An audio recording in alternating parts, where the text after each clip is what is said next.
What is up? Welcome back to another episode of Don't Quote Us Sports. It is Tuesday, December 30th, episode 36. Herb, you ready for some high-profile athletes to wear the famous number 36? Number 36, episode 36. Let's do. I think I got two in the bag, maybe three. Well, we'll start off with the most notable. That obviously is going to be Jerome the Bus Bettis. I think he's the most well-known player to wear 36. Has to be the most iconic. Has to be. And then got to shout out another Hall of Famer in the NFL. Just got inducted not too long ago. Leroy Butler, old Packers safety. He was 36? Yep. And okay. I'm going completely based off these Google searches, so if they're wrong, don't quote us. Let us know. Don't quote us. It's all Google's fault. Sean Taylor, gone too early. Rest in peace. That must have been like his rookie year preseason. Sean Taylor was rocking 21 out there. Again, just going based off what was on here, man. Okay. I didn't say they were. Okay. O.J. Simpson. Okay. No, that was 37. I think that was 30. No, O.J. I feel like O.J. He wore 30. He wore 36. He very well could have wore 36. Yep, 36. So shout out, yeah. O.J. We still got a reference to a murder in here. Oh, Jesus. NBA players. Got to shout out Rasheed Wallace.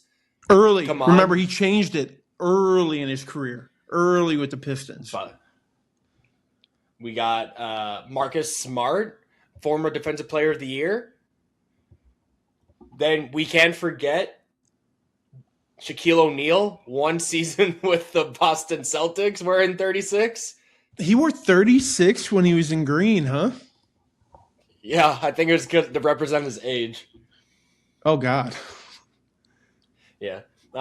Baseball, a couple ones. Jared Weaver. You remember that psychopath? Oh, dude, the long hair, the big leg kick. That dude was a freak. That dude looked like he was on crack all the time. Probably. You'll like these next two as a White Sox fan, or I guess a Chicago fan. You're a Cubs fan. Hold on. Give me the year. Ooh, one is more recent. The other one was like mid 2010s. And they were 36, Both on the left side of the infield. I was trying to hear 36. Creedy didn't wear 36. Creedy wore 33. Too old. Okay, then I'm. Oh God. Yeah, you're gonna have to tell me. I'm gonna kick myself. Someone's Johan Moncada. Okay. And I think you'll like this one a little bit more. Alexi Ramirez. Oh, Alexi Ramirez, really? Mm-hmm. Can I tell you a little something about Alexi Ramirez? Because I saw quite a bit of Alexi Ramirez play. His baseball bat weighed more than he did. Yeah, he was like 150 pounds soaking wet. Swinging like a 34-inch club. Hell yeah. Hey, you left one off. Let me hit you, because you named two of mine. Can I hit you with one? And this is an obscure one, so I don't know if it'll count. If you wore it, I think it counts. Hit me. If she wore it. Lisa Leslie, at one point in time, rocked 36 for Team USA. I'm going to go ahead and count that as the GOAT of the WNBA. So, I didn't know for Olympic jerseys they went that high. Because when you think of like the men's team, I never can think of a number higher than like 18. I wonder if that has to do because international rules. I wonder if international rules have a deal. Maybe. I don't know. But you know what I mean, though? Never see it. No. Shout out Lisa Leslie. Go. Shout out Lisa Leslie. But Herb, I need to take a quick victory lap before we really get into the meats and potatoes of this episode. Because you're talking with the first-time Dynasty champion, taking home my first Dynasty championship, fantasy championship crown in year, I believe it's 6. It was a slow rebuild at first. I bit off a bit more than I can chew with some big-time moves early. I had to start from ground zero. I had to take a couple steps back so I could take a couple steps forward. You know what I mean? And we did it, Herb, without Malik Neighbors. We did it without Sam Laporta, our mid-season acquisition. We had Baker Mayfield scaring us at times, but Chase Brown, Chris Olave, King Henry, they all do their part. It's not even close. We're going to win by 60, and guess what? Like I said, we're doing this without DK, who was suspended. We were doing this without Malik, who was injured. We were doing this without Laporta, who was injured. And guess what? I'm on my OKC Thunder's arc. Because guess who's going to have the number 1 pick in the upcoming rookie draft as well? This guy. So, we might be looking at the start of a dynasty. Oh, boy. Right now. Wow. I was going to share. The vibes are high. I was going to share that while I'm jumping a little bit ahead of Monday night's games here, I too will be winning my Dynasty League as the champion in the first year in this league. But I can't match that poetry that you just gave us. I know.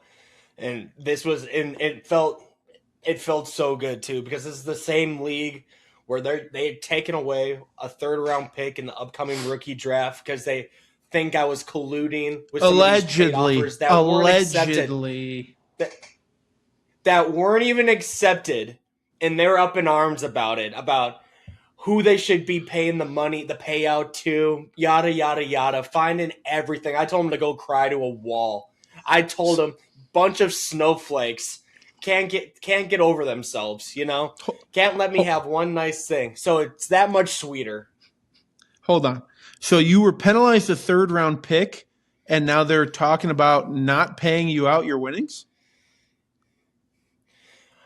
They are joking because the reason they took that pick away was because I had offered some absurd trades. Like I was talking to somebody trying to get Jamar Chase and Justin Jefferson, somebody that you would have to probably give 3 first-round picks minimum for, which obviously I was not going to do. So I was like, I'll throw you a couple first-round picks, a player, and then if I end up winning the championship, I'll pay for your buy-in next season. I don't think it ever got past me just sending the message. And there was, I don't think, higher than a 3% chance that trade was getting accepted. And they took off and ran with it, thinking that I was trying to pay my way to a championship. And now look at where you're at. I still got the championship, and best part is I don't have to share it with anybody. Exactly. See, I'm not I'm happy about winning, but I had a loaded team. There were 2 guys that left the Dynasty League. We reshuffled all the rosters. I'm loaded. I got Gibbs, I got Jamar, I got Pickens, I got Jordan Addison, Kyron. This team's loaded. So while it's fun to win, I recognize that I didn't build this team. So I'll take it though. Yep, of course you will. Duh. So yeah, that's where we're. Hey, a couple champions. We might know what we're talking about. A couple champions around here. Mm-hmm. Don't talk to me about redraft, but I can build a team. I can build them with the best of them. Hell yeah. Okay, Herb, let's run through the NFL slate real quick, just to get everybody back up to speed of where we are at. On Christmas, Cowboys take down the Commanders 30-23 in a game that did not matter. Same thing. Oh, actually, no. The Vikings end the Lions season with a 23-10 win over the Lions in what might have been one of the ugliest games of the year. Broncos take out the depleted Chiefs 20-13. Move on to Saturday, where the Texans hold on against the Chargers 20-16, and the Ravens absolutely kick the shit out of the Packers 41-24. Then Sunday, quick speed run. Games that don't matter. Bengals Cardinals. Bengals win 37-14.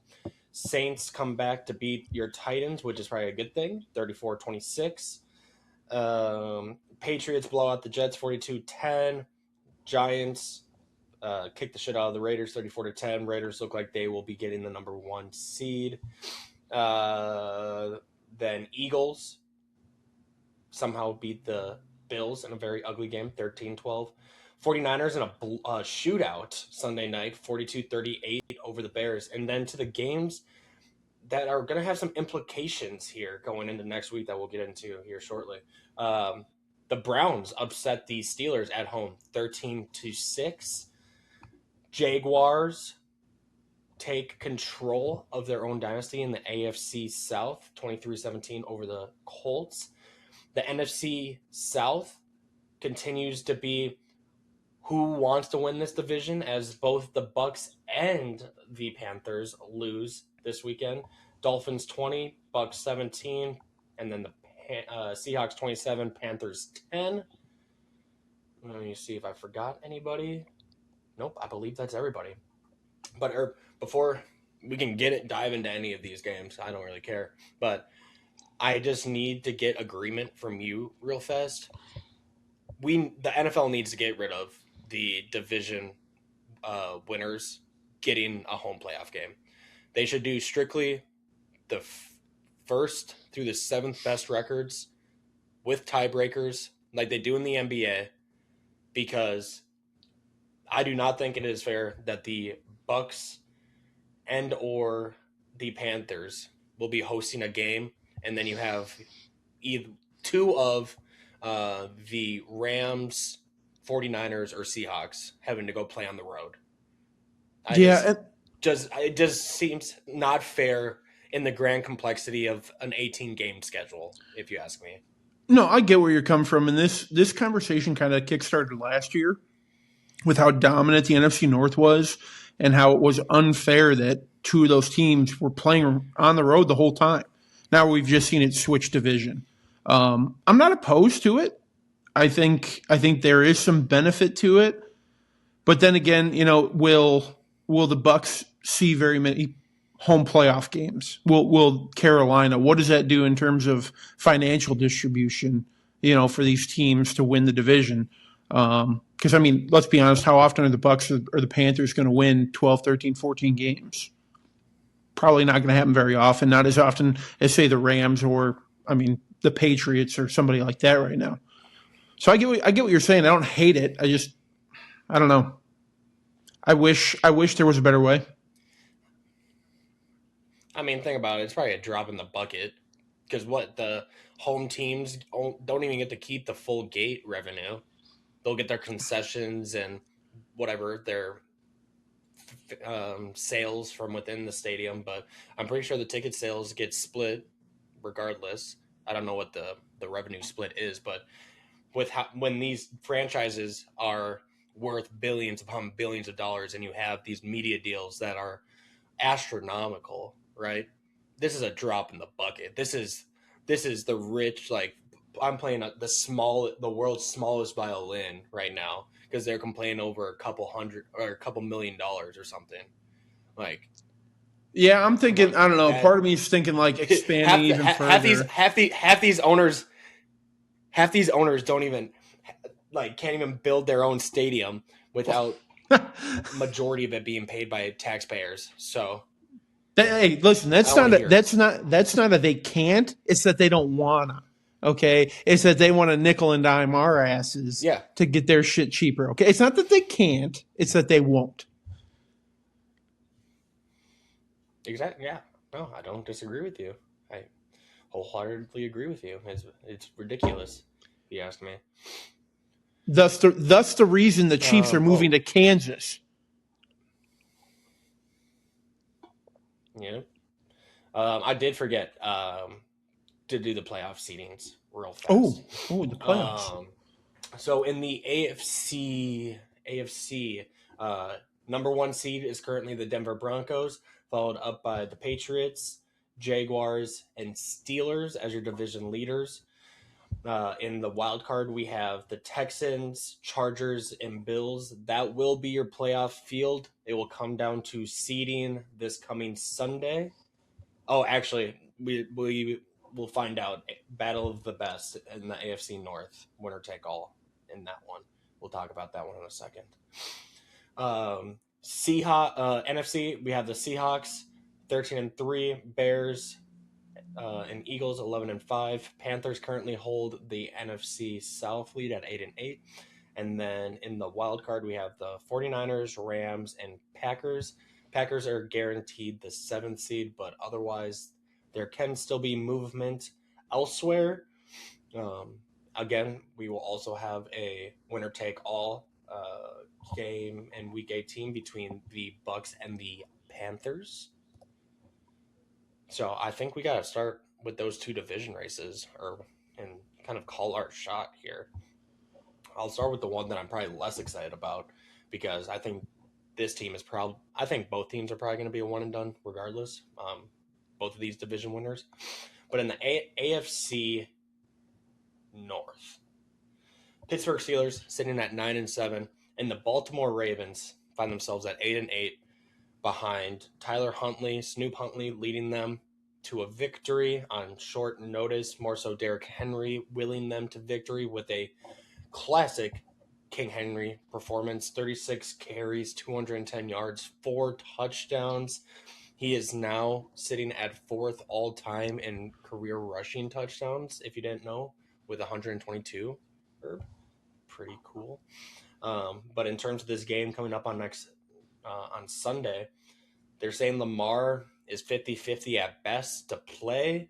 I believe this game, let me just double check this real quick.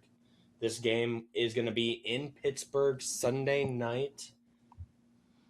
What's your read on this?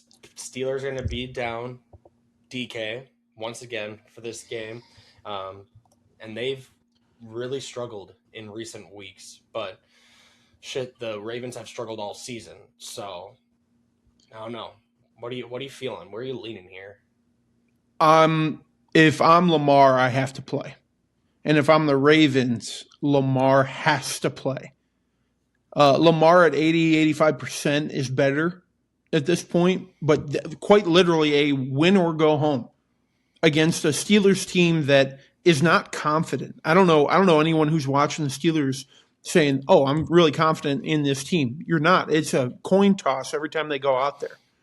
So with the Ravens as a whole being healthier than they were 5-6 weeks ago, minus the Lamar thing, they got Van Noy back. They got a bunch of the DBs in the secondary back. If Lamar can't go, that's concerning. But I think Lamar being the competitor that he is, the Ravens understanding their window with him, we got to go.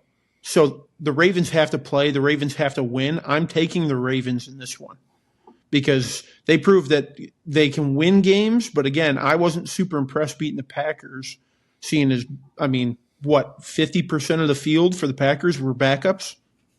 So I think Lamar has to go. I don't see a world where he does not go out there and plays in this game.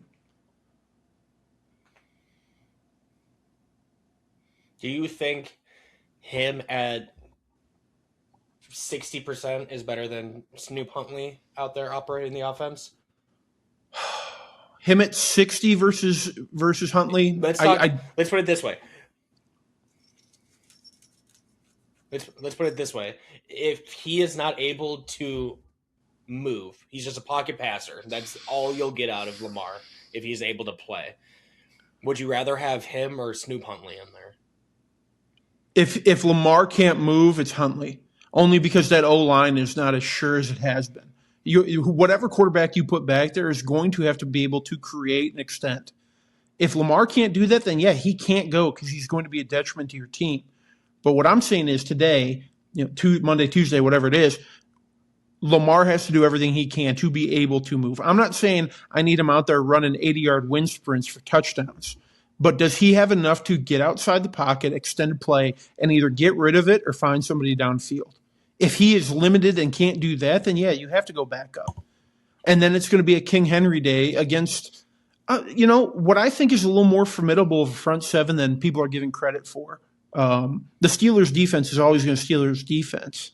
So Henry against that interior, I don't know. I don't know if it's going to be enough.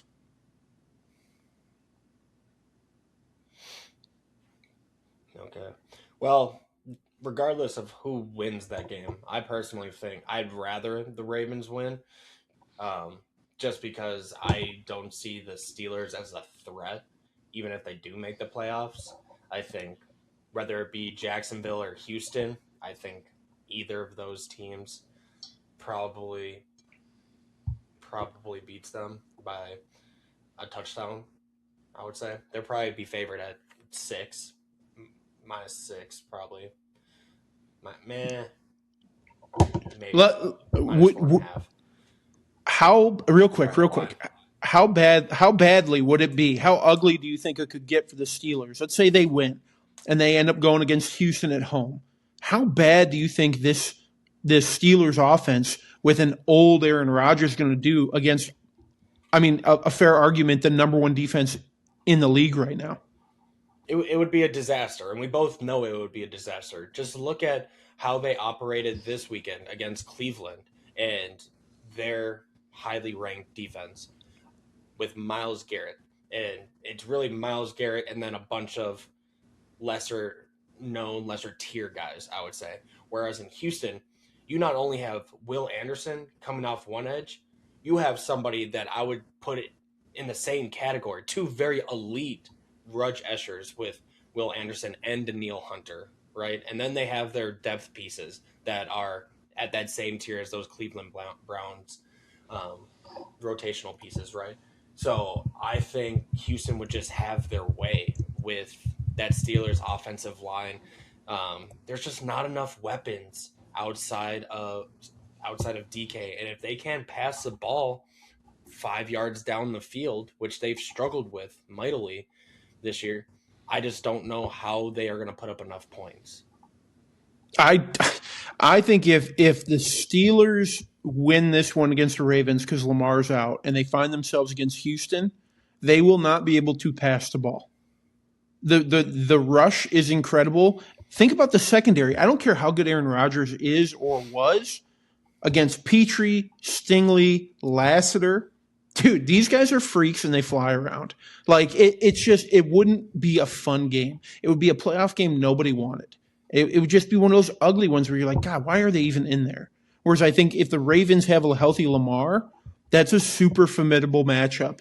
Ravens, Houston, first round.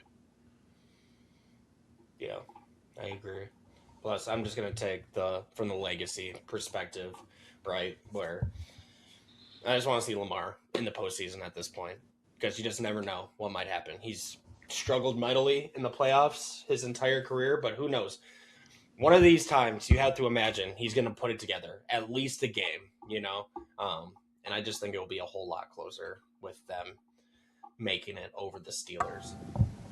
But then going over to the NFC South, you have the Panthers and Bucks, who we're either going to have a 9-8 division winner or a 7-9, or 8-9. Sorry, 8-9 division winner. We were very high on Tampa Bay early on this year. Injury bugs came and kicked the shit out of them, but this team has been downright horrendous for the last month and a half. This is not the same Bucks team of seasons past where the calendar flips to December and they find a second gear, a switch to turn on. It's been the complete opposite. 4 straight losses. They've lost 7 out of their last 8. It's just bad vibes. They're keeping them close, but like we talked about earlier in the season, when they won a lot of those close games, right? We asked the question, are they going to be able to continue to do that throughout the rest of the year? And the answer's been no. So, this game is at home. It's going to be in Tampa Bay. What are your thoughts? Where are you leaning here? I think that you remember how high I was on Tampa Bay to begin the year. I picked them as a dark horse to make it all the way to the Super Bowl. I still believe in Baker Mayfield in that way. A lot of this team has let him down to this point. He has done everything that he can to go out there and perform like an elite level quarterback. It's tough with the drops. It's tough with all of your receivers being injured. I mean, everybody on that in that receiver room has missed at least 2 weeks, right? Carolina is surging. I just wonder if this is going to come down to an experience thing at quarterback, where Bryce Young hasn't quite been in this big of a situation in his professional career, where Baker seemingly every year has himself in this position. So I think that'll end up being the difference.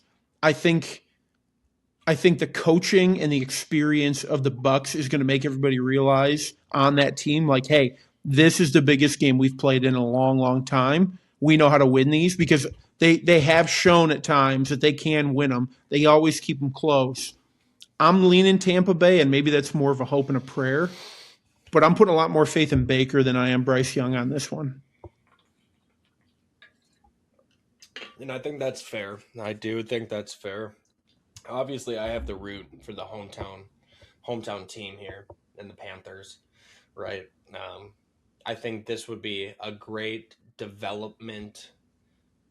development for the entire team. It's still a very young roster, right? So if they're able to sneak into the playoffs, knowing that they'll probably lose round one, playing whoever it is from the NFC West, I think it will still go a long ways the next couple of seasons with this roster. But it's who knows, honestly, in this game because it doesn't seem like either of these teams want to win it. Like Carolina's Yeah. had it feels like plenty of times, like opportunity to close the door on this the last couple of weeks, and that's when they put up some of their worst games, and then they'll go and shock you with a win against the Rams, a win against the Bucks at home, right? To pull you back in a little bit, to then just fall flat on their face like they did on Sunday against the Seahawks, who for a large portion of that game looked like they were trying to give it to Carolina with multiple turnovers once again, but Carolina just could not capitalize on any of those. And a lot of that has been due to their struggles in the rushing game recently, where remember when Rico Dowdle was just going nuclear in the middle of the season and how much more dynamic that offense looked? Well, now without that, and you have Rico Dowdle and Chuba popping up for 3.5 to 4 yards a carry with not a lot of explosives coming out of the backfield, you're asking a lot more out of Bryce, which we both kind of have agreed upon is not the offense that they are trying to operate. Yeah, and I tell you what, I'm not sitting here knocking Carolina. I want to make that very clear. Because if I were a Panthers fan, I understand that they've had the opportunity to close the door. I don't think they know how yet. And that's okay. But if I'm a Carolina fan, I'm really excited about where this team currently sits, playoffs or not. The fact that you are in this tight of a hunt, in this competitive of a division, if we're being honest, because it is. I mean, I know it kind of stinks as a whole, but it's competitive.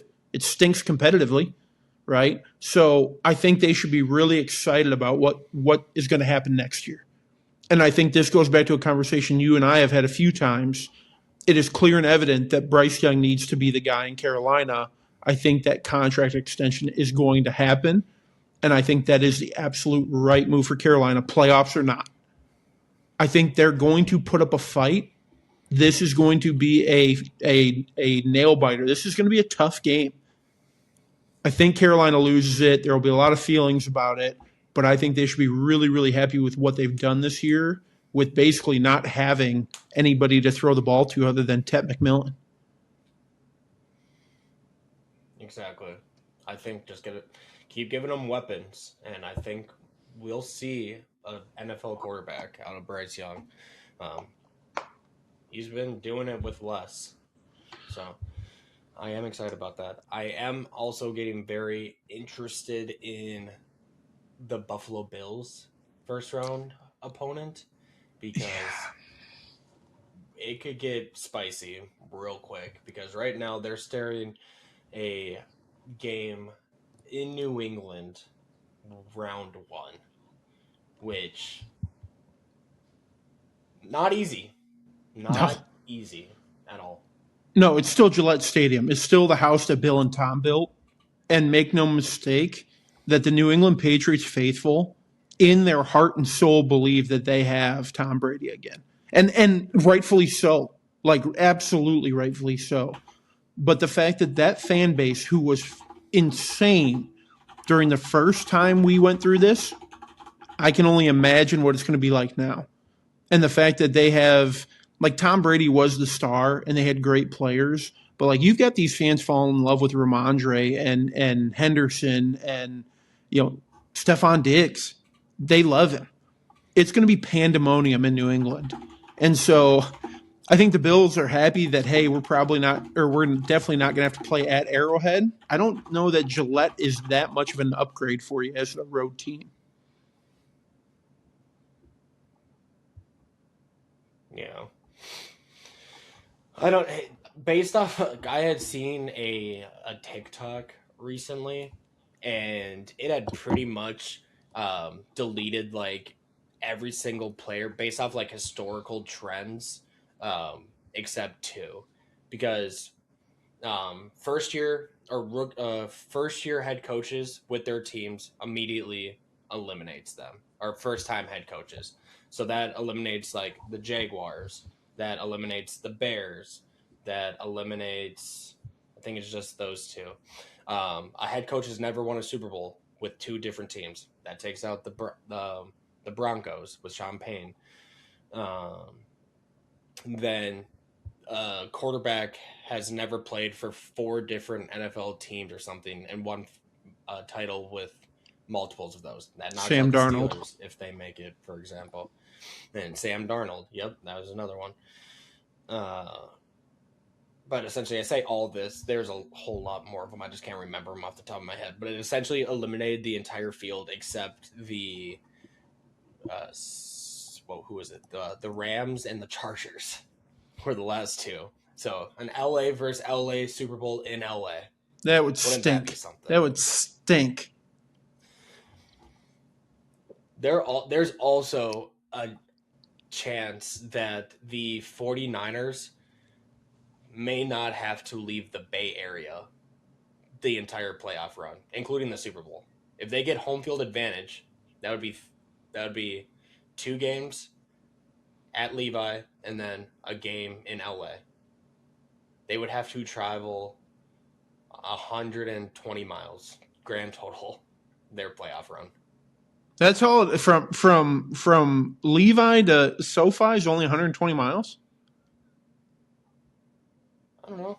I'm guessing. I had to imagine it's somewhat close in proximity. Nope, they're at two different ends of the state there, Playboy. Quite in the middle of the state. Chill out. San Fran is Northern California. 6 miles or 6 hours ain't nothing. No, it's 3. Sorry. Yeah, it's not bad, but it's a little. It's a plane ride, not a car ride. Okay. Okay, asshole. Also, don't tell me it's in the north of the country. I'm looking at the state. This is middle. It's in the northern half of the state. It is considered NorCal. Oh my god! I'm not considering that North Cal. Bullshit. As somebody who lived in California, San Francisco is considered NorCal. You lived in LA. In SoCal, yes. Dude, no. Bay Area is not north. We're clipping this. We're putting this out, and we're going to find out.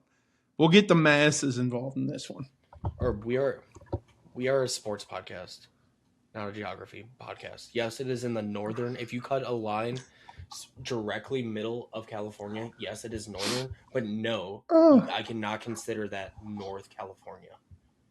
Well, you might not, but Californians do. North of Sacramento.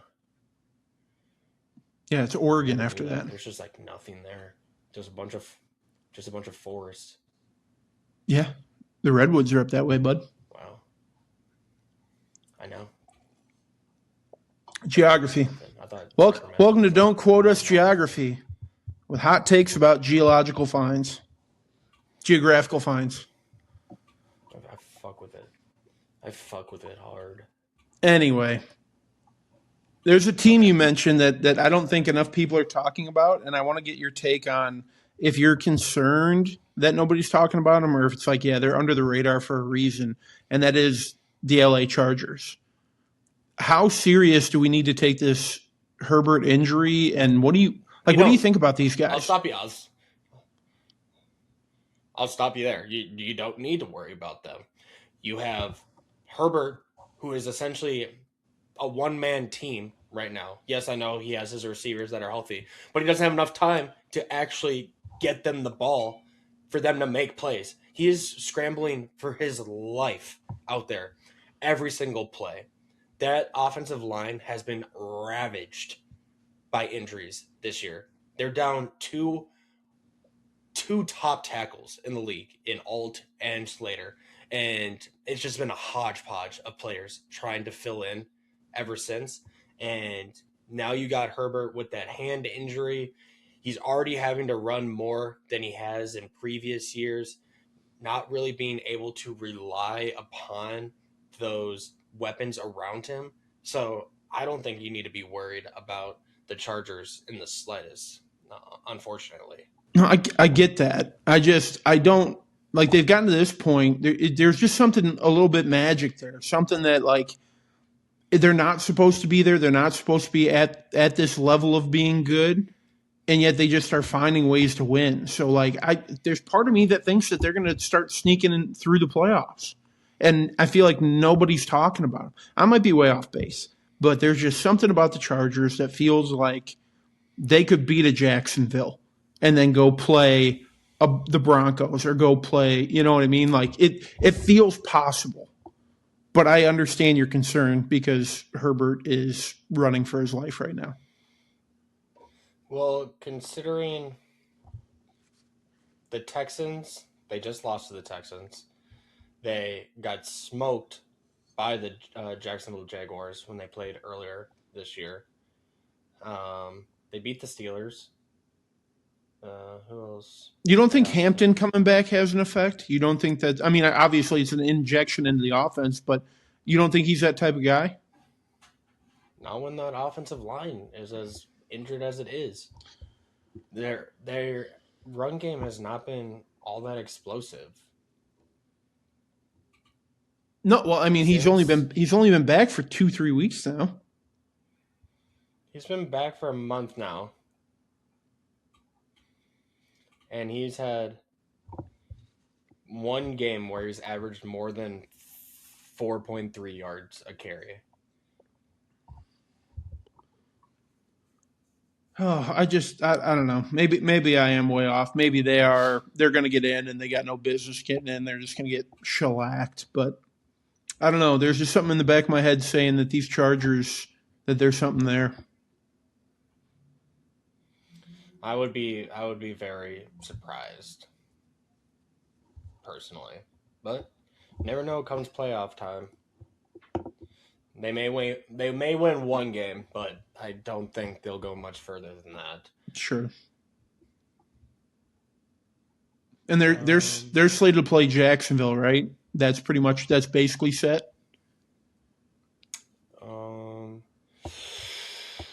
No, because Jacksonville, Houston, whoever wins that game will win the division next week. Oh. Okay, so that does change it up in a hurry. Hey, speaking of and it depends. I don't know who has the tiebreakers. So Houston has the tiebreakers over Buffalo and the Chargers because they swept they beat both of them. I don't know about Jacksonville if they would have the tiebreakers over both. The Chargers had the tiebreaker over the Bills, though. So if they finish with the same record, they'll be above. Okay. I think a lot of things are in play still here. Hey, seeing as I mentioned him, the Jaguars, I'm going to keep apologizing to Liam Cohen because I talked a lot of shit about him in the beginning. They win 12 games after last week. He's the first coach. I think it's the first coach in NFL history to take a team who had 4 wins the previous year to 12 or more wins. So congratulations to Liam Cohen and the Jaguars. I'm done talking shit about Liam Cohen. Prove me wrong. Yeah, they were playing. Talk about starting to play their best ball when it matters most. It's just crazy to me that we're in year 6 of Trevor Lawrence, and this is the first time that like we're really getting a coach in there that can actually get some of that stardom we were advertised when he came in. Like we're actually starting to see that. 6 years. Good God. Yeah. Yeah, and it wasn't his best game this weekend, but he still found a way. The 2 rushing touchdowns, but before that, man, his previous 5 games before that, he had 8, 10, 12, 14 touchdowns in those 4 games prior to that. So he had been playing at an extremely high level. So I'm starting to believe in the Jacksonville Jaguars a little bit. I'm starting to believe in the AFC South, regardless. Like I told you, the Texans team to watch when we talked about this division a couple of weeks ago. I correctly predicted the Colts' downfall, but I told you watch out for the Houston Texans. That defense is scary, and if they can get enough offense, man, they can make noise. Yeah. I as a Titan fan, I'm not thrilled with what's happening in the AFC South, but as a football fan, hooray! Too bad my team has to play 6 games in that fucking division. Yeah, yeah, they have been so good. That defense, they are. I need to look at this real quick. They are in first in points per game on defense by, I would say, a good margin. They are at 16.6 points given up per game. Second is Seattle at 18.1. Yeah, that's pretty significant. Wow. I mean, we've said it a million times, defense wins championships, right? And so we're starting to see the teams with some of the best defenses in the league starting to separate a little bit. And you're seeing that with Denver. You're seeing that with the Seahawks. You're seeing that with New England's defense. Like, it's a proven formula. I don't know why people seem to run away from it and try to recreate. And then I don't know if lastly on the NFL, but did Drake Maye solidify the MVP this weekend? Because He might have. 5 touchdowns. That was a masterclass performance against the Jets, and that puts him up to 30 passing touchdowns. I believe another 4 on the ground. Tied for the best record in the entire league. And let's be honest. He's going to go bananas this weekend against Miami. He's going to have another bananas game, and the entirety of the Patriots organization knows that like that's what needs to be done to get him the MVP. Here's the problem: is Matthew Stafford is still very much a part of that conversation. Would you agree? Yeah, I'm trying to pull up their side-by-sides real fast. You go ahead. Give you the rundown of how it looks. So prior to Stafford's game tonight, so there's an asterisk here. May leads the league in completion percentage at just under 72. Stafford's at 65.7. Passing yards, May has a slight edge. Stafford will probably take over that after tonight's game. They're both sitting about 4,200 yards there. Stafford has 40 pass touchdowns. Drake Maye has 30. Stafford has 5 interceptions. Maye has 8. But Maye has also added 409 yards and 4 touchdowns on the ground. Stafford obviously has not used his legs whatsoever. Passer rating is almost identical at 112.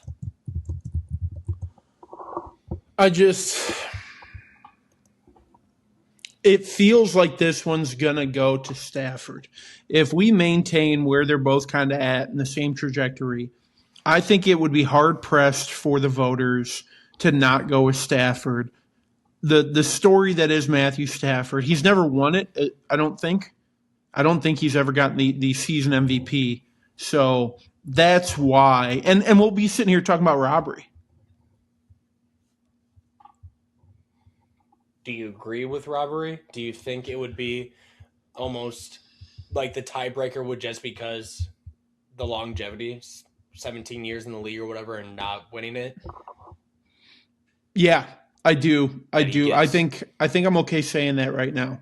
I think I'm okay saying that Drake Maye has been more for his team than Matt Stafford. You also have to look at what Matt Stafford's working with. He has one of the best running backs in the NFL. He's got two of the top receivers of the decade on his team, whereas Drake Maye's doing it with what we thought was a dead Stephon Diggs, and before this season, kind of two no-name running backs and a tight end who hasn't been relevant in 5 years. So it's like I lean towards Drake Maye. I think his situation was more dire at the beginning of the year and throughout, and he's made more with less. So I would lean more May, but I think it's going to go Stafford for the longevity in the name.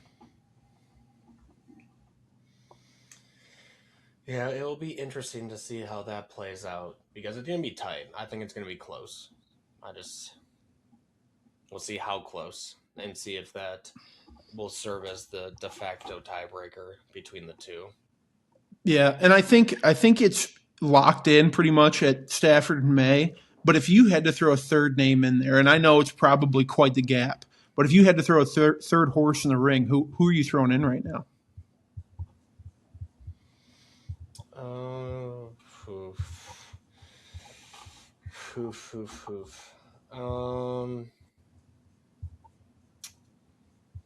I'd probably go JSN.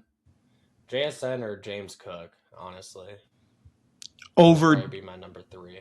Darnold and maybe Trevor Lawrence? Yes. Okay. Okay. I don't hate it. It's not like I'm sitting here disagreeing with it. JSN, yeah, I could get behind that. James Cook, it would be interesting that if they threw James Cook's name in there and Josh Allen wasn't involved in the same conversation. You know what I mean? Yeah. I just feel like it's almost like voter fatigue with Allen unless he does as good, if not better, than he has in some of those previous years. He's going to be an afterthought, and I feel like this year didn't stack up to what he's done in the past couple of seasons to warrant being that high. Sure. I get it. I think we're both on Drake Maye's fan bus here again for the MVP. Yeah, I think if they're going to give it to most valuable player, it would be Drake Maye for the reasons that you pointed out. Yeah. Let's, and kind of with the Patriots in the playoffs, I still don't know that they win their first game in the playoff. Like, I'm a little concerned that the inexperience comes into play, although Vrabel's been there, so I've got some faith there. But that one wouldn't shock me if they dropped the first round. Yeah, and that just goes back to what we've been talking about pretty much all season, where literally this could be anybody this year. I have my certainty with anything come playoff time is about a 0. I would not be shocked with almost any result. Outside, the only thing I would be shocked by is if the Steelers somehow went on a run or something. Or the Packers at this point, because they, unfortunate for them, injuries just hit them at the worst time. Those are like the only 2 teams where it's like, I'm going to count them out. The Chargers, I'll probably count them out too. Those are like the only 3 teams. Everybody else, I feel like, has the opportunity to win multiple games. Yeah, and truthfully, like, I think maybe even the Packers, depending on Jordan Love's situation, but like even they could win 2 games out of nowhere. It is so wide open right now. I mean, these matchups that we think are going to crush, and it's like, oh, that team's way favored. They're, minus 11.5. come playoff time, that shit goes out the window. It is literally a 50-50 coin toss on who's going to win these games. Yeah, without a doubt. And talking about the Packers quarterback situation, Malik Willis Gonna has get worked paid. himself into quite the payday this offseason with that performance that we saw on Saturday. Yeah, bro. And here's the tough part for me. Used to be a Titan. Used to be a Titan. I know you wanted to throw that out there. I know you're chomping at the bit for that one. I would never. I would accept But that one. that will be interesting because that will be interesting to see how much he gets this offseason because I don't think it will be in that Sam Darnold range of 30 million. I'm wondering if it'll be closer to what Justin Fields got this offseason, where it was essentially like $20 million for a season. And whether or not what we're seeing is similar to Matt Flynn at the end of that year with the Packers that got him a big payday, or if it truly is a reclamation project that we've been seeing in recent seasons with quarterbacks. So you tell me, Isaiah, when you watch Malik Willis play football, do you see him and go, that's a franchise guy for somebody as it sits right now? I don't know if I say franchise guy, but I definitely say that's an NFL quarterback, which I think is a lot more than you can say about some of the players that we've seen take snaps. Like Max Brosmer is not an NFL quarterback. I think we can firmly say that at this point, you know. Correct. I think about like what teams would go out and get Malik or want to go get Malik. The Jets' current position not being able to get Fernando Mendoza, and then there being a clear step down in quarterback play to QB2. Like, would the Jets be interested in Malik? I think they would be. But is paying Malik a similar contract to Justin Fields? Is it a true clear cut upgrade from what you currently have in your quarterback room? I don't know that it screams massive upgrade to me. Not yet, at least. All right, so we both agree that I don't know that Malik is quite there, like that I'm ready to turn the keys over and pay him that kind of money. But as a Vikings fan and kind of that quarterback situation is up in the air, like what would your reaction be as a Vikes fan if they're like, hey, we're paying Malik $25 million, he's coming in and he's going to compete for the job? I would love to have him as an option in the quarterback room, right? I think he would be a lot better than what we had this year in Wentz and Brosmer, but I don't think we are going to pay that much money for whatever veteran we do bring in this offseason to compete with JJ. I don't think it's going to be close to 25 million. Do you think it's going to be more like 10 to 15? Yeah, I think 25. If you're paying somebody $25 million a year, you're paying them to play football, right? Ownership's not going to pay $25 million for a dude to ride the bench. So I think it'll be in that $10 to $15 million range, most likely. But I still think JJ is going to be the starter. I think it's more going to be just a better insurance policy, though, in case the injury bug continues to follow him next year. Do you think there's some fear in the Vikings then if we did bring Malik in on an affordable deal, but we're still paying him a decent amount, like what level of pressure would it be then to start Malik against JJ? I don't think there'd be a ton of pressure. I think it will be more questions that are asked just frequently after every single loss. Well, is JJ your quarterback? It'll be that constant question that they are getting week after week after week if they're losing games, which I don't think is beneficial to the team as a whole. But who knows? I think they will give JJ a sizable leash next year to fail. So I think next year is make or break for him. And if he does not prove enough, I could see them moving off of him at the end of next season. Sure. Which then I think they would be a lot more aggressive in the quarterback market compared to this offseason, which I think they'll be active, but I don't think they'll be big game hunting by any means. Yeah, it feels like the Vikings are more ride this JJ wave, see where it gets us through next year with a competent backup, and then address after that season. I can't disagree with it. I mean, especially with what you have in money and pick capital for what you have invested in JJ. I've said it. You have to see where it goes. I'm not personally out on JJ. I think there is still potential there. He's got to get this injury shit figured out though, because this kid's made of glass, dude. It wasn't this bad at Michigan. I don't know what the hell happened. I'm telling you, everybody is freaking out. Okay, the way I explain it to everybody, I am not overtly concerned yet because, like you said, injuries have not been an issue for him in college, in high school. It was once he got to the pros. But I think it's just a fluke because all of these injuries have they're not correlated whatsoever. It's been his hand, it's been a concussion, it's been a hamstring, it's been his knee, compared to Lamar, for example, right? I'm a lot more concerned about him and his long-term future when it's his knee, his hamstring, his ankle, his foot, his toe, it's all lower body correlated, These just seem like fluke freak injuries that he just keeps getting kicked while he's down type of thing. So I don't think it's something that, knock on wood, is going to continue in the future, is how I explain it to everybody. But I can see why it's a concern. You can certainly see there's a pattern starting to form with this kid, and it's not necessarily a positive pattern. You can admit that, right? Yes. But again, freak injuries with how some of these, like his knee, that was non-contact.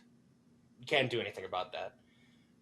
His hand, he hits it on somebody's helmet in the middle of a play. Which happens. But what can you do? That happens how many times in a given season, right?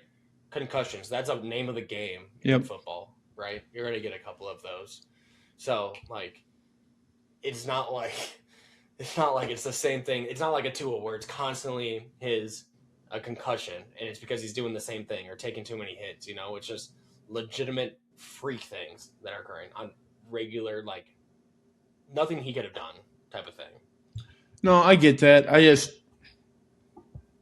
shut him down for the rest of the year. Let's get healthy in the offseason. Let's get in tune with what we got going on. But if we're sitting here next year talking about injuries, man, I hope you're singing a different tune. I certainly will be, but I still have some faith in the Michigan man himself.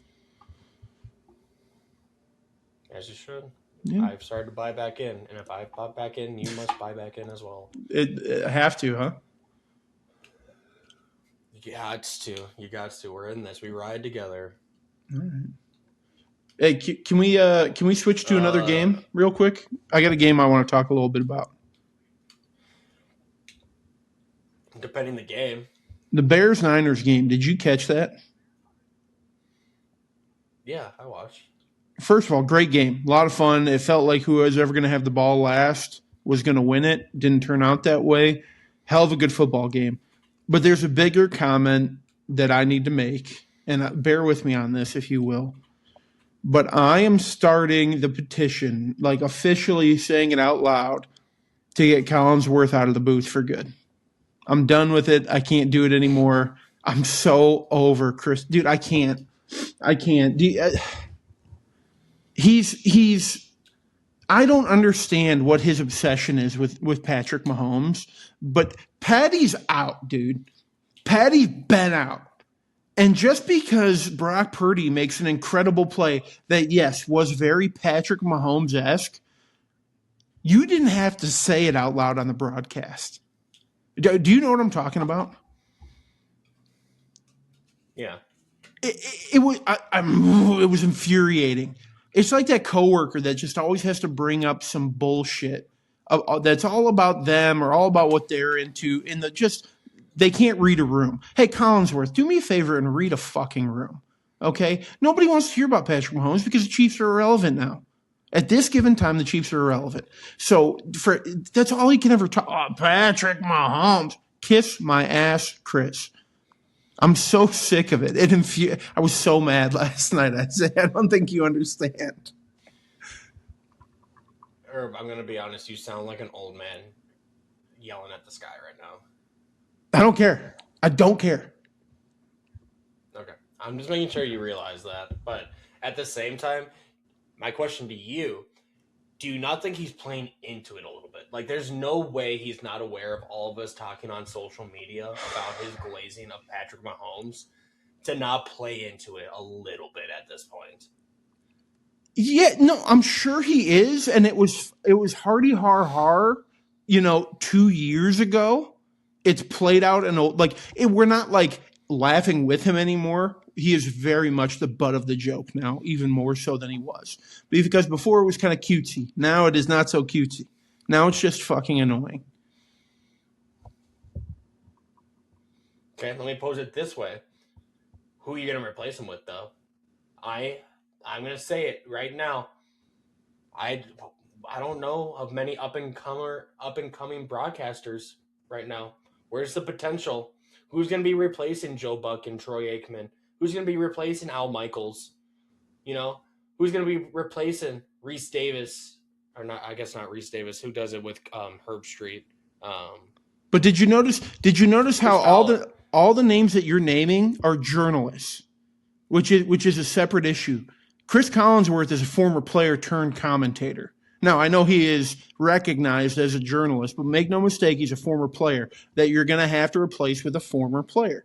So I think there is potential in that. I think guys like Greg Olsen are doing a pretty solid job. I don't hate Tony Romo. I know a lot of people do. Tom Brady is Tom Brady. I'll put it that way. So I think there's a chance. I think they've got to get somebody else who can breathe a little more life, and I think ESPN's moving that way. The Pat McAfee revolution is here. Start feeding into that a little bit because that's what sells right now. Collinsworth just sitting up there sucking off Pat Mahomes and the Chiefs when the Chiefs are sitting at home done. Get me something better. Fuck it. Give me a 4-year-old in the booth. Probably do better. Hey, maybe watch the Nickelodeon game, the slime game for the playoffs, or the Disney the Toy Story version.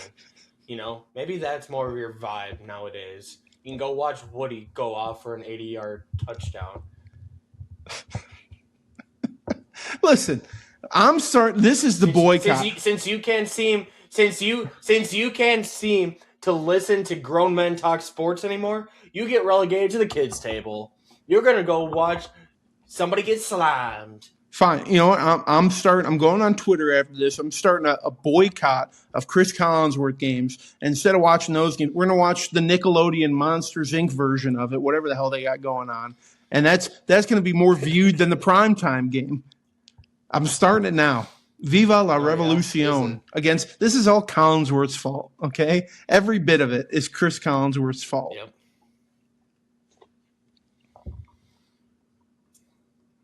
Man, you got a lot of feelings about that, dude. I don't think you understand how infuriated. When you think about it though, like when you're watching a game, like how much are you truly listening to the broadcasters at this point? I feel like I am tuning them out for a majority of the game. It depends on the setting in which I'm consuming the game. Obviously, if I'm in a sports bar hanging with the fellows having a pint, yeah, I'm not hearing the commentary. If I'm sitting at home on my couch, I'm listening to the commentary, and I can't anymore. I just can't. I can't with Collinsworth.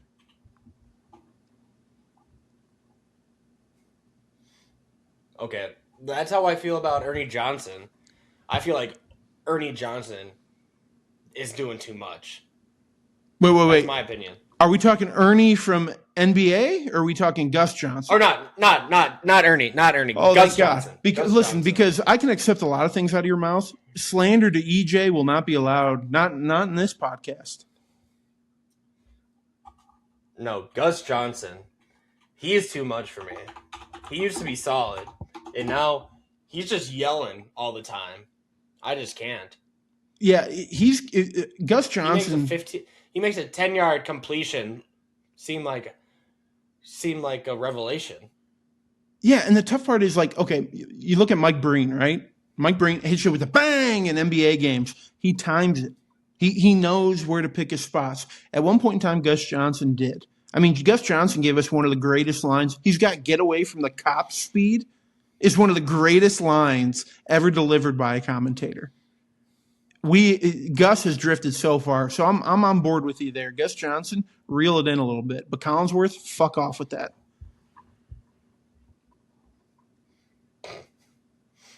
Okay. Okay, I don't got anything else. NFL. Only thing college football I wanted to touch on real quick is I just want your opinion on which game you're most excited for this weekend. Yeah. It's not weekend. New Year's. New Year's. Of the games, which one am I most bought into? Miami, Ohio State, Oregon, Texas Tech, Alabama, Indiana, Ole Miss, Georgia. Okay, I'm going to give you which game that I'm going to be the most tuned in on and which one I think is going to be the most exciting. Okay? So my most exciting is going to be Oregon, Texas Tech. That thing, I've spoken about this matchup. I've said it before. Typically, when Oregon takes the field, they are the faster team in one of the three phases: offense, defense, special teams. In this game, I think it is evenly matched across the board in terms of speed and athleticism. And now we're getting into coaching, which I think both these guys are right there. Maybe Dan landing a little leg up. Oregon's been there before, but this is going to be a fun game. A lot of touchdowns going to be stored in this one, I hope. But what game that I'm tuning into and I have to watch is Alabama, Indiana, because I have to know in my heart what Indiana is. And if Indiana goes out there and plays like they have and puts the hurting on Bama, then any doubt in my head that Indiana is the best team in the country, because albeit frank, I still have some. But there will be no doubt in my mind that they're winning the whole thing if they get past Bama. Okay. Yeah. I think it's going to be a good slate of games. I think the game I am most excited for, though, is Georgia Ole Miss, because I think we are going to have fireworks in that game.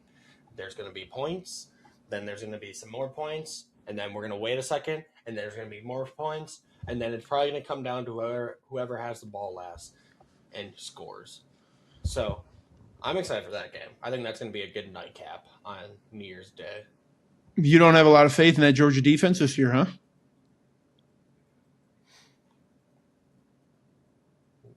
No. The last time they played, it was 43-35. Okay. All right. I think this Georgia defense will shock you in the playoff. I think there's a different switch that Kirby can flip for these guys. I don't doubt it'll be a great game. I think that Georgia defense is going to be pretty dominant, though. Let's find out. We'll see. So you're saying will you take the under in that game? What's the line right now? 55.5? Yes. I'll take the under at 55.5. You're a wuss. Grow up. I get it. Life's too short to bet the under. Table. Okay. Wow. No, I'll take the under in that one. I could see like a 24-14 type of game. Maybe 28-14 type of game.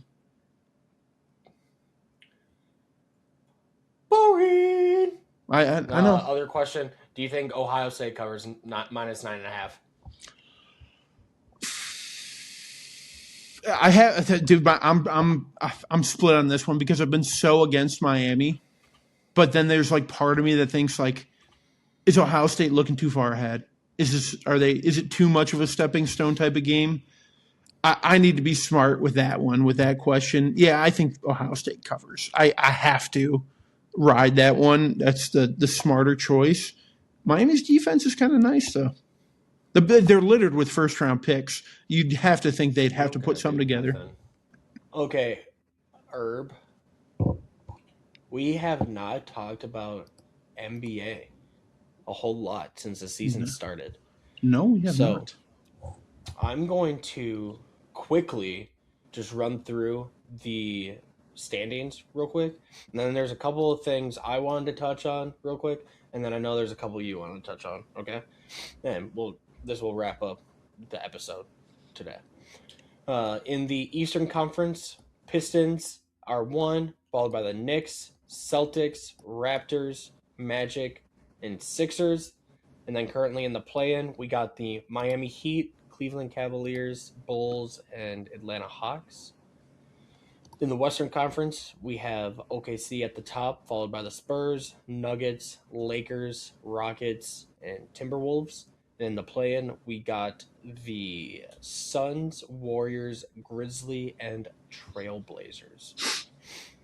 But I feel like where we have to start is where all conversations in the NBA are starting this year, and that's with the Oklahoma City Thunder and their chase for greatness, because they started off 24-1 not too long ago. Since then, they have trailed off ever so slightly, going 3-4 in their last couple of games. So they're sitting at 27-5. So I have to ask the question: do you think they have a chance still at the infamous 73-9 record held by the Golden State Warriors, or do you think it's past? In reference, before you go off, the Warriors that year were 36-2, 37-3, 48-4, and 55-5. So they had 28 more wins before their fifth loss than the OKC Thunder do. Yeah, and I think that tells the whole story. I think they got to 5 losses way too quick. We're a third of the way into the season, right? Maybe just a little over a third. I don't think they're record chasing. I don't think that like 68, 69 wins couldn't happen for them. I think it absolutely could, especially the way they're playing. And the crazy thing is the number of points they're putting up. They score an incredible amount of points. Like, just keeping pace with them is difficult. So they're poised to go straight back. And we knew this. We knew they were building the Avengers. We knew they had something in that lab. They're only going to continue to get better. God, I mean, can you figure out a way to beat these guys? Yeah, just ask the San Antonio Spurs. And it involves an alien. It involves a 7'6" guy. Yeah. He really does not like Chet Holmgren, which is hilarious. I love that. I love that those two are going at it. No, I love it. But it's just hilarious to me because it is hyped up for two players that I feel like should not be compared. I feel like Wemby is in a far different category and tier than Chet Holmgren is, and for some reason they are like when you talk about one, you talk about the other type of thing. Well, and I think that's because their rookie years were the same year and everything, so they had like that dynamic going on, but they're not one and the same at all here. No, I don't disagree. Like, Wemby does it at a completely different level than Chet. But what I think that comparison comes from is we don't have anything to compare Wemby to. We've never seen this. Built like Kareem, shoots like Jordan. That's not normal, so we haven't seen it. So you have to go to the next best thing.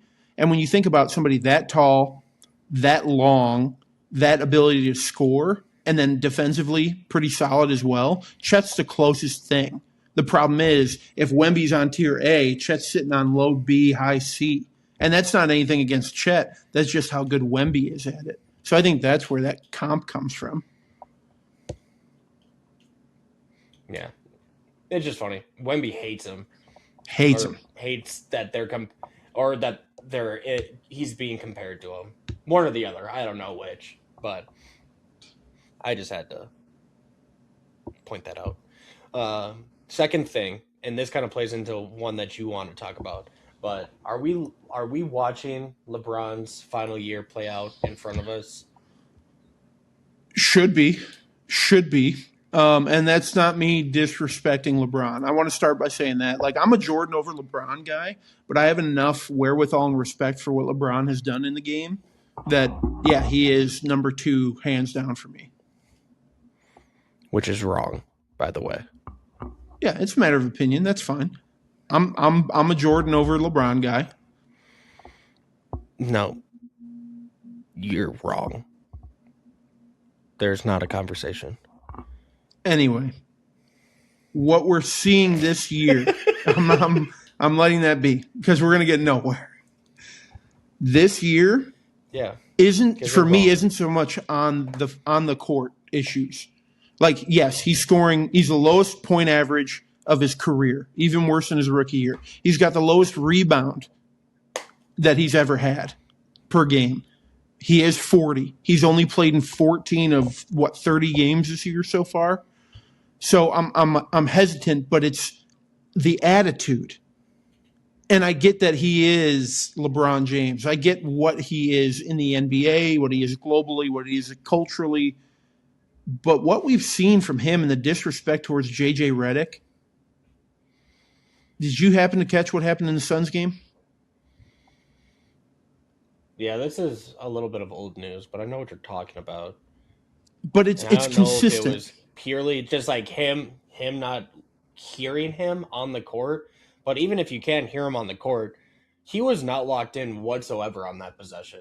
He's sitting there BSing with the entire Suns bench as they're trying to get their offense in order. So, I don't know. But I do know that with him on the floor, the Lakers have been a worse team than when he's off the floor. They're -2.5 when his plus minus is -2.5, which is his lowest in his career. By, I would say, a significant margin. He's shooting terribly from everywhere. He's only shooting 50% from the field, 32% from 3, 67% from the line. It's just, he just discombobulates the entire offense. And he doesn't play defense at this point. He's literally a 6'8" traffic cone. And, like, that's what bothers me about, like, and the comp to Michael, that's what bothers me about this whole thing. Michael Jordan could never. And people say, well, look at what Michael did, with the Wizards. LeBron is not on the who gives a fuck Wizards. He is on the Los Angeles Lakers with Luka, who are 20-10. Like, they're looking at a real possibility of trying to fight for a title. Absolutely go to the playoffs. But, like, they're going to be title hunting. And LeBron looks like he's just hanging out, bullshitting with the boys. Like, it's frustrating, man, because I would love to see, like, LeBron's last year just go out there. You don't have to dominate, but be involved, be engaged, have a couple of highlight games, and go help win the title. Like you just said, right now he's more of a hindrance than help. And I'm not saying like, oh, they got to cut him or trade him or whatever. I wish LeBron would find it himself to just go out there and fucking be LeBron James, man.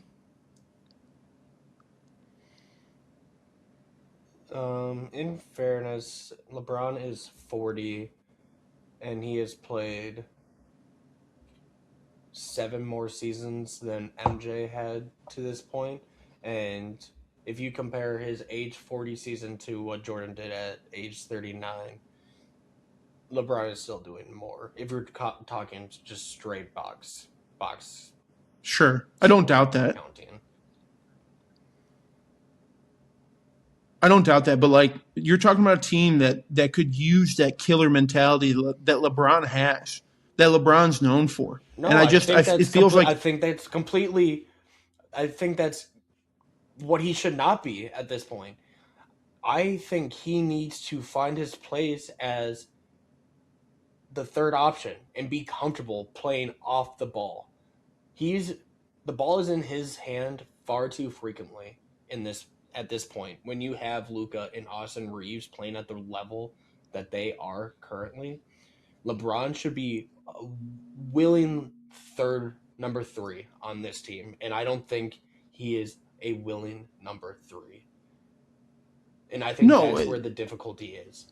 There's a disconnect there. I'm not saying he The needs to be the number one on this option. team should be Luka, or Austin Reeves. If we're talking who takes a shot at the last end of the game, it should be one of those two, and not LeBron. Oh, arguably all of LeBron's career, it never should have been LeBron taking the last second shot. That's another argument. I'm not saying he needs to be the number one option, but when you see the Lakers on the court, do you see a bunch of Mamba mentality killers out there? No. It's softer than what we've seen in mentality. And you can see the passion from JJ. Like, that's what JJ wants. And you've seen it in press conferences. I mean, over the last 2 weeks, his press conference has been pretty fucking negative, if we're being honest. So, he's wanting that, and the team can't get there. So what I'm saying is somebody like LeBron needs to instill that into, just like Kobe used to, man. Just like Kobe used to. You're putting on the gold and purple. You got to go in there and be LeBron in mentality and teach these dudes, we are the best. We're going to go out there and murder dudes. They're not doing that. I mean, they're 5-7 in the month of December. But it's the byproduct of the roster that they have, too. You have 3 dudes that, when they're in the lineup, between LeBron, Reeves, and Luka, are average at best. I would say probably below, and that's Reeves' average, and then the other 2 are below average at this point. And then you have DeAndre Ayton, who's never been much of a defensive player, a defensive center either. So it's kind of the byproduct of the team that you have. They're not beating you with a killer defense. They're beating you by scoring points. I mean, Kobe was doing it with Derek Fisher and Sasha Vujacic, for fuck's sake. Yeah, and those are far different players than Austin Reeves and Luka Doncic. Yeah, those guys knew that to stick around in the league, they had to play defense and do the little things. Luka Doncic doesn't need to play defense. Austin Reeves doesn't need to play defense. He chooses to more than the other 2, but which thank God for that. Yeah, it feels like nobody really gives a fuck on the Lakers. That they're just going out there and the wins are coming as a byproduct of, we got 3 dudes who could average 30 a game. You know what I mean? Yeah. So I feel bad for JJ. Honestly, I was sitting there watching, and I've watched the press conferences, and all I can think is, dude, you need to get the fuck out of this, whatever this is. And again, they're 20-10, so it's successful, whatever it is. But get out of this, dude. That mentality JJ has is meant for college basketball. I really hope JJ finds his way into the college basketball coaching. No, I really think he's going to be a successful NBA coach. It'll be really interesting if this is LeBron's last year, what he looks like moving forward. Because I know him and Luka have a really good relationship. It'll be interesting to see what his coaching career will look like afterwards. Because I do think he is a brilliant basketball mind, and I think his the way he comes off, he's a better coach for professional athletes rather than college athletes. I don't know how well he would do the whole NIL thing and having to constantly pitch him and his program and worry about funding and yada yada yada. And I feel like once you have the Lakers job, you're gonna hold on to that until they take it away from you. Essentially, I get what you're saying, but that's jobs you can get in the entire league. In basketball, overall, I don't disagree with that. There's that fire within him. People talk about Joe Mazzulla and how serious he is and how no bullshit he is, but there's not. You don't feel that passion. It's just very stern. We're here to do business. Whereas with JJ, you can feel that passion coming through him, and just something about that screams collegiate basketball for me, where you can get guys to buy into the culture. To a certain degree. Yeah. Okay, moving out east real fast. Couple of storylines here. Do we think the Detroit Pistons are for real? Top of the Eastern Conference, 24-8. Cade Cunningham is continuing his trajectory towards an MVP caliber player. Jalen Duran has taken a leap that I don't think many people saw coming. And their defense, god damn, it it is legit. It is legit. Everybody's Suffocating. bought in. And then they got Isaiah Stewart, who's ready to fucking beat the shit out of anybody that gets in his way. Um, do you think it is a clear like tier break from Pistons to the rest of the Eastern Conference? Do you think the the the the Knicks or the Celtics or any of these other teams are in that tier? Or The Knicks would be the only one that I would say right now are on that competitive level that the Pistons are on. In terms of like the Pistons and should we believe in them, I want to say yes. And because of what they accomplished last year and what they built up there, and then to be the 6th seed in the East last year, this seems like a natural progression. I don't know why we would doubt this because they do have an MVP type player. You know you need that. You know you need some dudes that can bang down low and be just tough guys and rebound the hell out of the ball. You've got a few of those. And then you get just some crafty wing dudes. Their defense is suffocating. It absolutely is suffocating. I'm not saying I'm all bought in like, yo, they're winning the whole thing. I'm putting money on it. But I have no reason to doubt the Pistons right now. They are doing absolutely what they have supposed to have done since acquiring Cade Cunningham. They've done everything right. They are on the right path. This is the fruits of their labor, it feels like. yeah, I'm interested to see what they do at the deadline because they are the one place that they struggle with is 3-point shooting. A lot of that is to do with not having Malik Beasley on the squad this year, but they're bottom third in 3-point shooting. So if they can go and be aggressive at the trade deadline and get some shooting, I think they will be a clear favorite in the Eastern Conference because we've said it over and over again. Defense travels. Like defense in the postseason is what matters because that's when it starts to tighten up. Points don't come as easily, and if if it's a low scoring game, I'm going to have belief in the Detroit Pistons to win that game. Yeah, I'm trying to think of like who could they go out and get where they wouldn't have to give up the farm to as just like, hey, you are our sharpshooter. Because like you would think Duncan Robinson would be that guy. Yeah. His shooting isn't as reliable as it once was.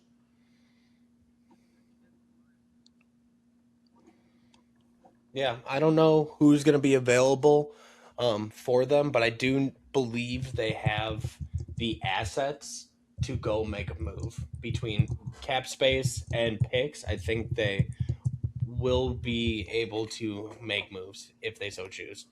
It will just depend on who's on the block or not.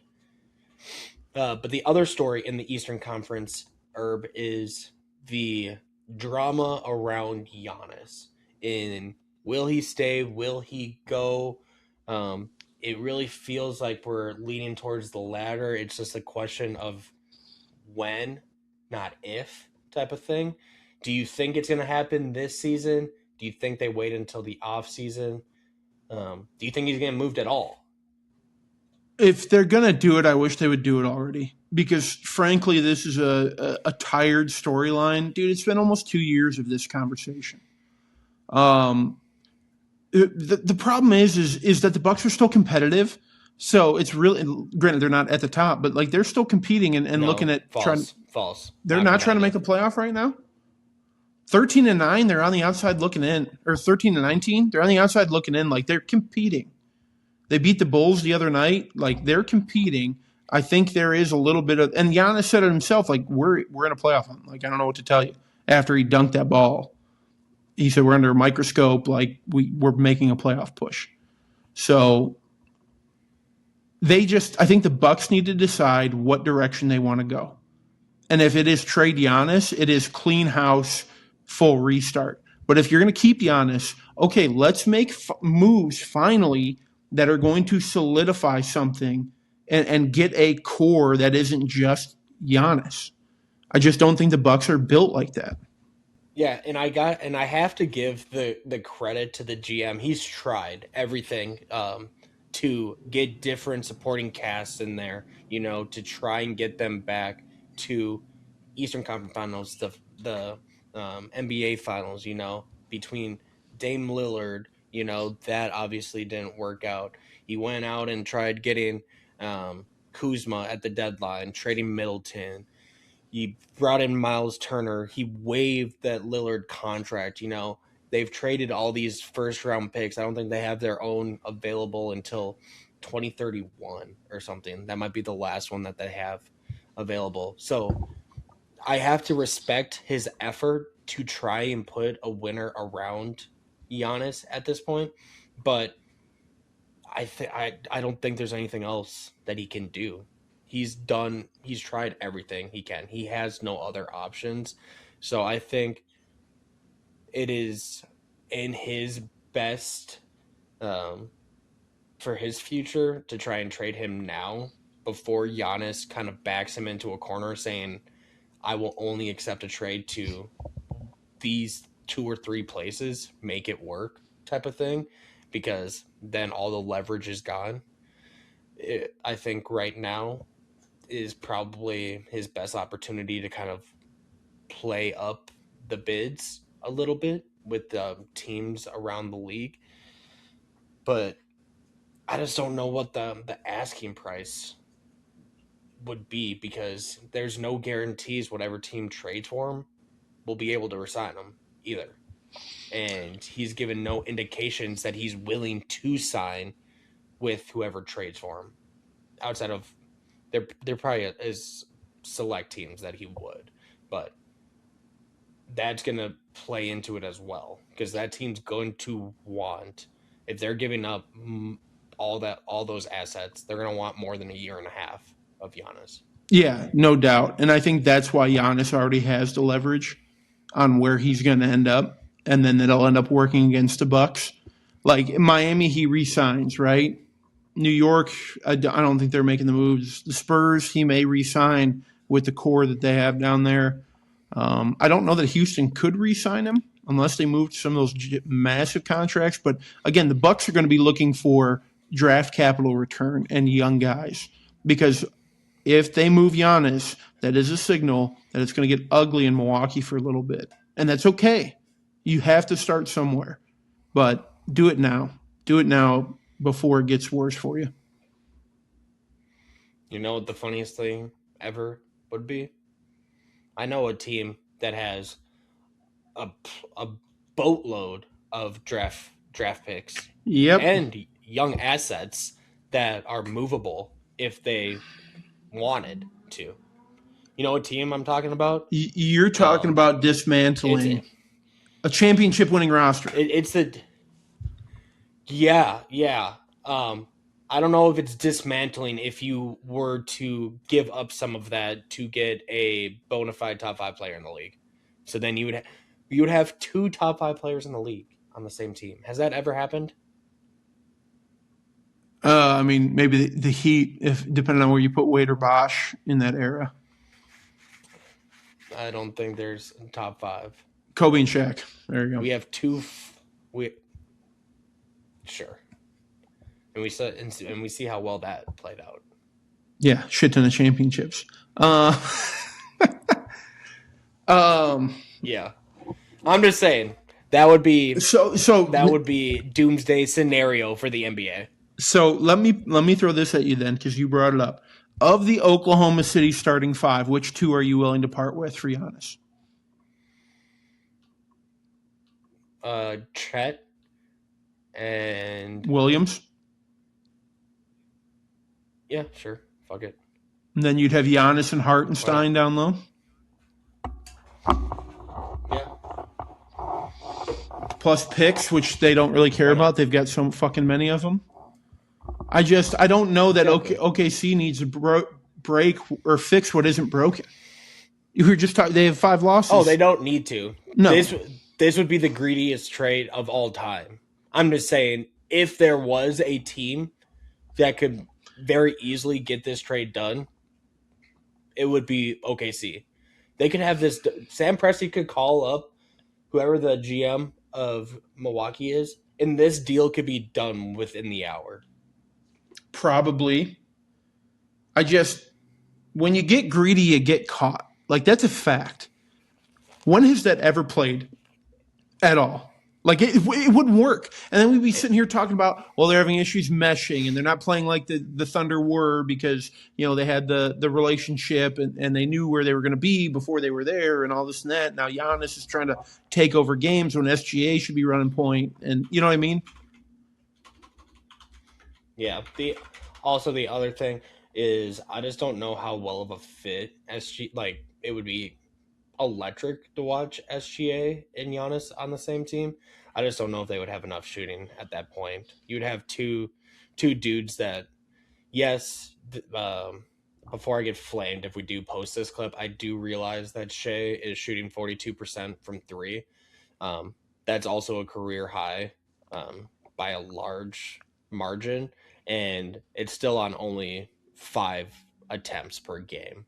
So it's not like he's hoisting up a ton of 3-point shots either. But I think that would be a concern if they were to trade for him. Yeah, and I'm like, you think about like the Thunder system, right? It's kind of run and gun. It's kind of get up and down and let's get shots off, right? That's not necessarily Giannis's game. Giannis likes to create. Run. Yeah, I mean, he can run, but it's not like he's running and gunning. Yeah, he can run. It takes him 3 steps, and he's across the floor. So he can do it if he wants. I get that, but his offensive bag is better when he can have his back to somebody and create. Correct. I think it would just be one of those things. Talent beats scheme regardless. They'd figure it out. Well, the fit is San Antonio for Giannis. Can we agree on that? Like, that is the fit. Would be crazy. That would be unreal. It would be scary. Because as much as the relationship amongst the team has developed in the Spurs, I don't think losing a guy like Stephon Castle and Sochan and maybe somebody else. I'm not trading Castle. I'm not trading Castle. Then you're not getting that deal done. I don't know if I'm trading Castle or Harper.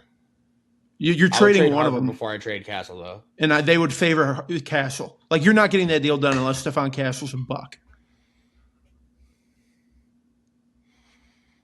I don't know. You got to take the hit somewhere. You have to take, like, if you're the Spurs, you have to take the hit on one of the guys you love. And Stephon Castle is the best prospect other than Wemby on your roster. I like Harper. I like what he's doing. Stephon Castle's better.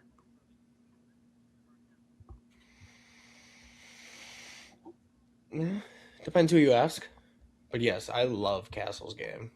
He really needs to develop as a 3-point shooter, though, to be taken, to make that next jump. I would agree. I would agree, but I like him a lot too. I know there's a couple more NBA things. You wanted to touch on real quick. You want to hit on those, and then we'll do shout-outs and get out of here? Yeah. Another trade to talk about, and it's been swirling because it's the Warriors, but Anthony Davis to the Warriors, your thoughts as the Warriors are making a playoff push here? Doesn't this just scream like just last ditch? Like, they're just hoping something sticks at this point, because it seems like ever since the Dynasty ended, they've been just throwing darts, hoping that something will work. Like, they thought it was going to be Jimmy Butler. They ended last season on a high note. They thought everybody comes back healthy, they'd be good to go. Well, obviously that's fallen apart. So they're like, okay, we'll try and fix it by bringing in another superstar in AD. I just don't know if it fixes anything. You're bringing another old, aging, injury-prone superstar to your roster. Does that make you better? I don't. Wouldn't it be worth it to take one last shot at it, though? You're 500. You're 16-16 right now. Wouldn't it? I feel like as the GM and owner, you would be doing Steph Curry a disjustice if you didn't make one more chance at it. But you also have to think about it from their side too. You can't mortgage the future for a team that you're not confident. Like, it would be different if the Warriors were sitting in the top half of the conference, actually looking like they could make a run. You know, you bring in AD, which is already going to be extremely difficult to make the salaries work regardless with how much he gets paid. I don't even know if they could make it work without trading Butler or Draymond in that deal. But how much better does this make you? You still probably lose first round, second round maybe, if you're lucky. I don't think this pushes them into the Spurs, the Rockets, the Thunder, the Timberwolves. I don't think it pushes them into that tier. The Nuggets, I still think, have all those teams above them. Yeah, I get it. I just like this is it, whether we want to admit it or not. This might be Steph Curry. This might be it. So I understand why they would do it. And there is a way to make the money work, and it involves Draymond, Buddy Hield, like it involves Kuminga as well. Like they would be leveraging a lot. I don't think the Warriors are in a position where they give a shit about the future. It is all eyes on Steph Curry and the ending of that era. That being said, I think this Warriors team, when Steph is gone, is going to be a dumpster fire. And I think that they know that, and they're not concerned about that per se. They'll take the 4 championships that they got. So then fuck it, trade for AD and take one big swing. I agree. I don't know that it makes him, heads and shoulders better. But if that's what you feel is going to do it for you, then do it. Then absolutely do it. And it makes you look at the I don't know. I think they have been very cognizant of this post Steph Curry era. They own a majority of their first round picks outside of 2030. Like, if they truly were going to say, fuck it, like, let's go for it, they would have used those picks a long time ago to bring somebody in. Somebody of actual note. To say that, that they're actually going to leverage them now for a team that is worse than it was last year when they made a move, Yeah. That makes a lot more sense. That maybe it's too late to take the swing. And if you make the playoffs, you make the playoffs this year. If you don't, you don't. Last bit about the Warriors. When Steph's gone, do you think they're done with anything? If they're trying to do anything, I was gonna say if anything, if they were trying to do right by Steph Curry, it would be vice versa, where they would go to him and say, "Hey, we know you want to be a lifer in Golden State. We also know you want to win a championship. We will trade you if you want. It's up to you. You have the final say," I think would be how the conversation goes, rather than them trying to spend all this draft capital to bring in somebody that probably does not move the needle for you. Yeah, from a respect side of things, I get what you're saying. I don't know that the Warriors can trade Steph Curry. I don't know if that's Nico Harrison level shit. I mean, wouldn't be something where they wouldn't discuss it with him first. No, I agree. Obviously. I don't think that any NBA fan in the world would accept that, Well, it's not up to them. It's up to Steph Curry and the Warriors. I suppose so.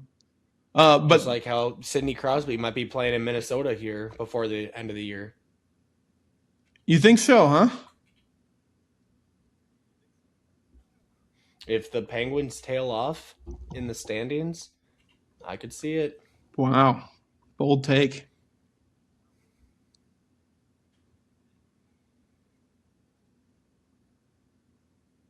Just saying.